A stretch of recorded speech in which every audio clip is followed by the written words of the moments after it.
Fentrell's hustle on that play, making the play at the end zone, having the awareness to get on the ball, just, yeah, I feel like that's a culture item for you guys. Can you speak on it? Yeah, I mean, it was obviously an impressive play.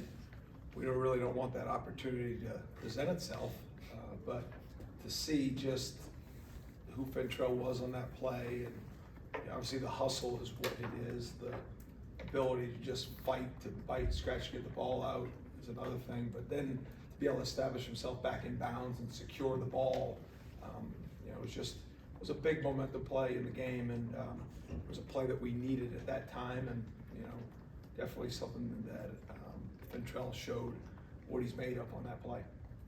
That's it. Speaking of culture and what someone's made of, Conrad, I think, had the blown coverage on that play, but then he came back and made a couple plays, including an interception later in the game. What kind of growth did you see from him in particular after, maybe a rough start? Yeah, I mean, Conrad, he was involved in 2 takeaways, as a true freshman, and, we've been trying to involve him early in the game. It started out with special teams, but, Conrad's somebody that we've continued to see growth. People make mistakes, it's part of it, and Conrad has come a long ways, but there's just an incredible amount of room for improvement for him. And the greatest part about that is he knows it, understands it, wants it. He had a really good practice Sunday night coming back, and I think we've seen a lot of development with our Sunday night practices with some of these guys in the freshman class, and he was one of them. So we're going to continue to invest in him, and I know we'll get a playmaker out of that because he's a special talent. Jordan? Coach, Pitt was 0 for 10 on 3rd down. What was the key to being so successful in the catch downs? I think they were 0 for 11, but it was, we rushed the passer good and we covered them tight, and anytime you can connect those 2 things, a pass rush and coverage, I think, you're going to see results. And, our guys believe in what we're doing. They're executing at a high level on 3rd down. We're seeing those numbers get better and better week after week. But to hold a team 0 for on 3rd down for 4 quarters is, obviously something that is one of our objectives. We want to hit it, and we've been really good as of late. We got to continue to do that. The greatest thing is, we've now had the ability through 9 weeks and through camp to build a 3rd down inventory, and we've gone into it with more than we've needed for that game, which is really good in a way that you get to continue to build those things from week to week, and there's a lot of carryover. So there's some pressures and some fronts that we've had, and we haven't used them, and we've been able to kind of build that, because there are certain things that you do specifically for a team. But I do think on 3rd down, sometimes you get a chance to play offense on defense a little bit, because the sticks, the ability of what they need to do, and so you get to dictate a little bit more. And I think that's important on 3rd downs. And they had the 1 4th down conversion on the Q sneak that I thought we had a good chance to get them stopped, but good job by them to fight for extra yard. Brendan? Can I do that? Nobody really says no when you ask that, but I respect it. But if you said no, I would respect. Yes. Yes, sir. Braden got a sack. It was his first one of the season. Been so close too. Got to see on the sideline. We got to give him a big hug. Like for him to break through, have that moment, and how close it is. What does that mean? Yeah.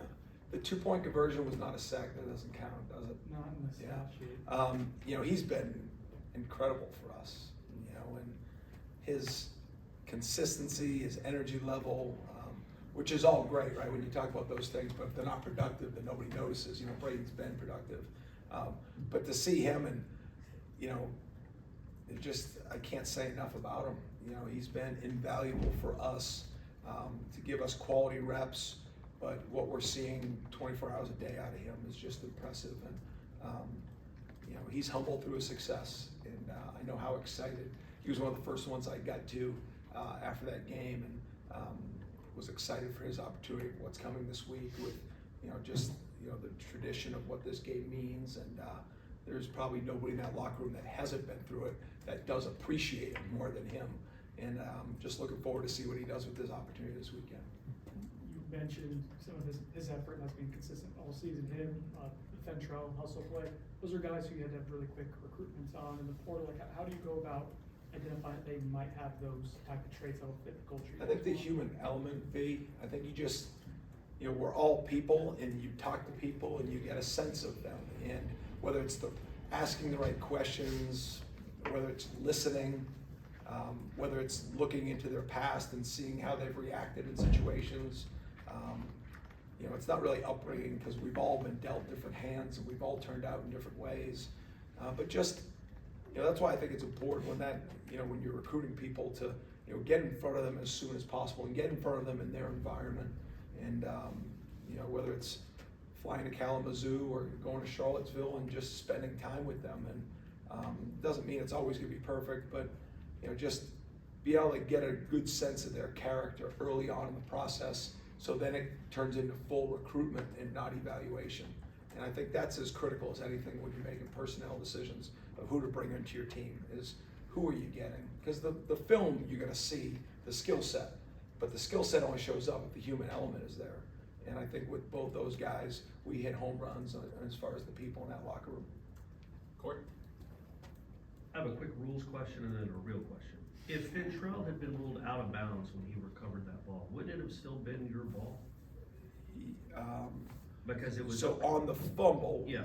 Because he didn't establish himself, you're saying? But he's still recovering it out of bounds, but the ball is still in the end zone to the defense. Like, what would have Yeah, been if the the ball rule? would have rolled out of bounds, it would have been our ball. Right. Right, so yes, that answers your So question. even if he's laying Yeah. out of bounds. But if you see the play, Corey, he makes a good play, but they had a player sprinting down to celebrate, and then all of a sudden you saw Conrad, and it became a race. Right. Because they just didn't know where that ball was gonna bounce, but that's correct. So whether we established it, but if the ball had rolled out of bounds or recovered out of bounds, it would have been a touchback. Okay, and then, the real question is, do you have to talk to the defense? Cause your goal all the time is to limit points and to win the game. But when Keon and Johnny aren't playing, and things might, and half the receiving core isn't playing, the offense might not be at its peak like it has been. Do you have to talk to the team? Is there something said, like, guys, they might have to lean on us today? We have to go win this game for the team today. I know that's always. Yeah, it's a valid question, and I don't want to be sarcastic in a way of saying, now we're really going to try to play. Right. So I think we all understand what I'm saying there. Yeah. But there is something, about, what is it as far as competitive excellence? When your best is needed, you need to rise up. Whether that's, it's a 50-50 game and you got to go score one more time. If it's a 3-0 game and you just got to get one more stop, whatever that is. So, there's training, there's practice, there's the meetings and everything we talk about, but it builds for that competitive excellence, which means in the moment, when your best is needed, you're ready to give all for that best.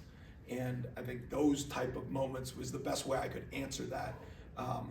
But it's definitely not something that we harp on. Hey, listen, our offense may be this. The best part about the game, though, and we've seen this back and forth throughout the year, whether it was the LSU game or the Pitt game, is each side of the ball, because there is a big connectivity on special teams, but like when they come off the field, when our guys, pat them on the back saying, we've got you.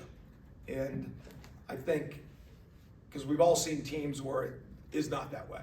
And so that's hard to build in real time. It's easy to build out there in practice and you go compete and then you dap each other up. But when you feel like victory is going one way or the other and you've got to make decisions as a football team, I think that's one of our strengths.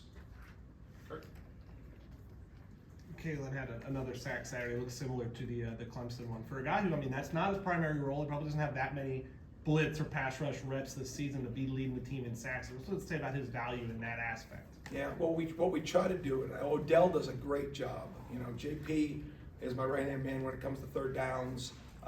That's part of his job description as far as when we're breaking things down, and we talk weekly through it. But then Odell takes those linebackers during segments of practice on Tuesdays, Wednesdays, Thursdays, and Fridays, and works, just picks and twists and blitz games, and because I think it's important. You got to put those guys in those situations, and Tatum had one too. Just the speed that those guys are blitzing at right now is critical for us, because anytime you bring somebody, there's one less in coverage, so you want to make sure that all works together. But Kalen's a missile. We send him you're gonna see things like that. And that was a big play in the game, because it really put him out of any momentum right there. And, you know, there's been some well-timed big plays by Kalen in the blitz game this year. You guys obviously go against a very talented offense every day, and you've gone up against some of the season, but when you look at Miami's skill players, I guess how dangerous are they, and do they, seems like Restrepo, they find a lot of ways to get him the ball. Like, I mean, how dangerous is their skill? Yeah, I mean, I think they're up there from a talent standpoint. You know, obviously you could start at any position, but just from back to front, you know, they play a multitude of different backs. I mean, they have 4 running backs that all have carried the football, and you know, whatever it is, I'm sure there's great competition in that room. So multiple guys have started, multiple guys have carried the load, they've shared the load. Offense hasn't really changed, running styles have changed, but you know, to see that happen, that's obviously a good job by them in recruiting. They've been pretty consistent up front. They've stayed healthy, so they've really played together for the season. You know, I know Van Dyke has turned the ball over a few times, but he's as talented throwing the football. I mean, he's got such a strong arm, and he throws it effortlessly. He moves well enough to get out of trouble. There's just so many throws that he can make, and when he's on, I mean, his arm strength, his ability to stand in there and throw the football, you know, is really impressive. You know, I think he's a super talented quarterback. You know, and then wide out, you know, obviously Restrepo has a bunch of catches, and I think when you have a slot that creates space by alignment, and then you have some play designs to get him the football, and as a punt returner, I mean, he is a skilled and talented slot receiver. And so those now they do a really good job in the screen game too. I think there's some touches there, and they almost have 200 yards of offense just in quick screens. And you know, that goes to multiple people, not just number 7. And so, you know, they've got a good group of big receivers on the outside that have made some plays down the football field. And so when you tie all that together, you know, they've had some games that have turned into some shootouts. They've had games where they've had to come back, and they've shown the ability to do it. So, you know, it is a good collection of talent on offense. And we're just gonna go to work, put our best plan together, and go play a great game at the Doak. Couple more, Matt. You just mentioned Van Dyke turning the ball over. He leads the ACC in interceptions. Is that kind of something the DB room sees and like gets excited about going into the week? Well, I think they get excited anytime somebody tries to throw the football, and you know, whether the stats are up there, and you know, there's obviously, I'm sure they're coaching him not to turn the ball over, you know, but there are times that, you know, as a defensive back, you can play with really good anticipation. You know, there are things that you try to watch for on film, of whether it's when you're under the route and that's where the mistakes come, whether you're over the route and that's where the mistakes come, whether it's trying to fit the ball in tight windows, whether it's the first read or the second read, whether it's because of pressure, whether it's because of 8-man drops. You know, that's our job to try to find, okay, why are they turning the ball over? Let's replicate that.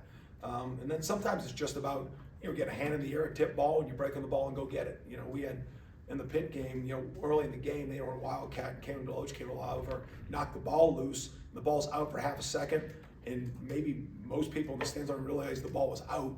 You know, Conrad comes, knocks the ball out, and it drops in space, and Shaheem recovers it. And so Kalen and Conrad both made really good plays.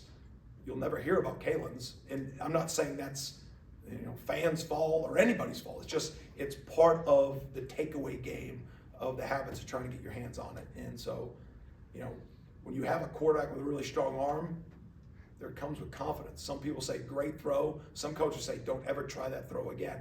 I don't know where they sit with all that, right? And you know, you gotta, you know, just like when you're coaching a post safety, don't drive the good pick, right? That happens sometimes. And so as a coach, you're trying to say, this is the skill of my player. This is the boundaries that I know he can play in, and I know we can ride with this type of success. And then you got to go live with the circumstances. 2 more. Corey? When you're coordinating a defense to go up against a quarterback like this, like obviously he hasn't played well for long stretches this season, but you've seen the really good too. Like he can, it's almost like a streak shooter in basketball where he might rain in 7 threes in a row. He can get going and carry a team. Like how do you coach a defense to be like, look, yes, he wasn't good against NC State, he wasn't good in this game, but he can light you up if you're not playing your fundamentals or if he gets hot. Yeah, he's played long enough in the league that I think our guys have respect for what he can accomplish. You know, our job is go knock him down before he can throw it. You know, I think let's do that.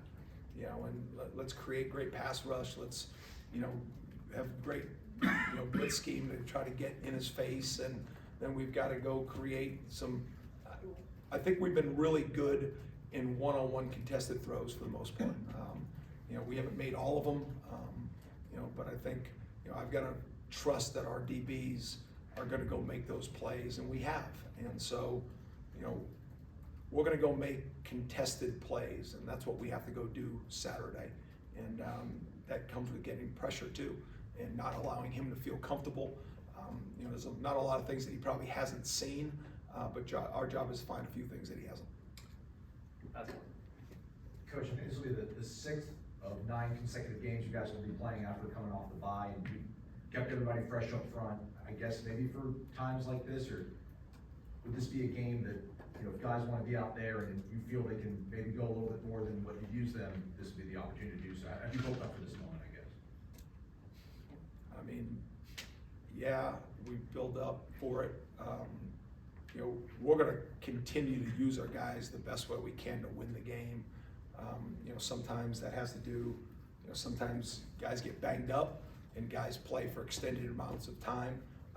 I don't think we're there yet that we need to do that, but we will if necessary. You know, we train and practice so people are prepared to play more than they have, and because you never know in that moment, to answer your question, when that's going to come.